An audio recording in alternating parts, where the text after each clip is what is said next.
December 12 ఆదరణ రాజు. చదవండి. యెషయా గ్రంథము 63 నుండి 66 వరకు గల అధ్యాయాలు. అవన్నీ నా హస్తకృత్యములు, అవి నా వలన కలిగినవని యెహోవా సెలవిచ్చుచున్నాడు.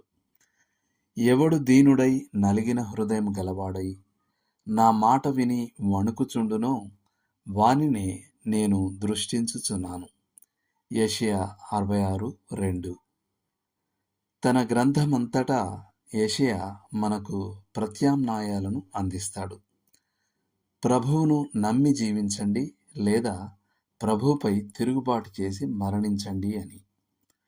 ఆయన దేవుని కృప మరియు దయను వివరిస్తూ ఆయన క్షమాపణను అందిస్తాడు. ఆయన దేవుని పరిశుద్ధతను మరియు ఉగ్రతను వివరిస్తూ ఆయన తీర్పు గురించి హెచ్చరిస్తాడు. విశ్వసించే వారికి మహిమను, అపహాస్యం చేసేవారికి తీర్పును ఆయన వాగ్దానం చేస్తున్నాడు.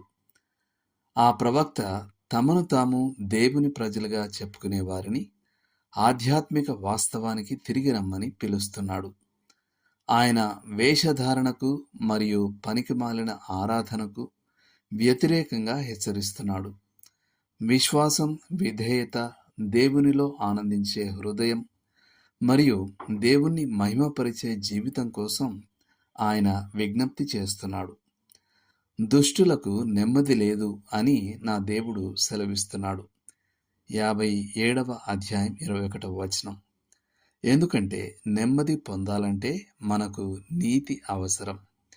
నీతిని పొందడానికి ఏకైక మార్గం యేసుక్రీస్తులో విశ్వాసం ద్వారానే. రోమా 3:19 నుండి 31 వరకు. యెషయా సందేశం: ప్రభువు ద్వారా ఆదరణ పొందండి. అయితే దేవుడు తిరుగుబాటుదారులను ఆదరించలేడు. మనం దేవునికి వ్యతిరేకంగా పాపం చేస్తూ దాని గురించి సౌకర్యంగా ఏమీ పట్టనట్లుగా ఉంటే ఏదో సమూలంగా తప్పు జరుగుతుంది.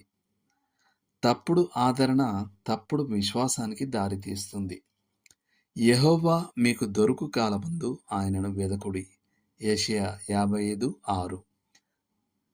యెహోవా, నీవు నా మీద కోపపడితివి, నీ కోపము చల్లారెను.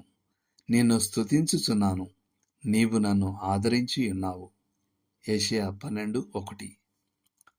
లోతుగా ఆలోచించాల్సిన విషయం: దేవుని నడిపింపుకు మీరు ఏ విధంగానైనా తిరుగుబాటు చేసే ధోరణితో ఉన్నారా?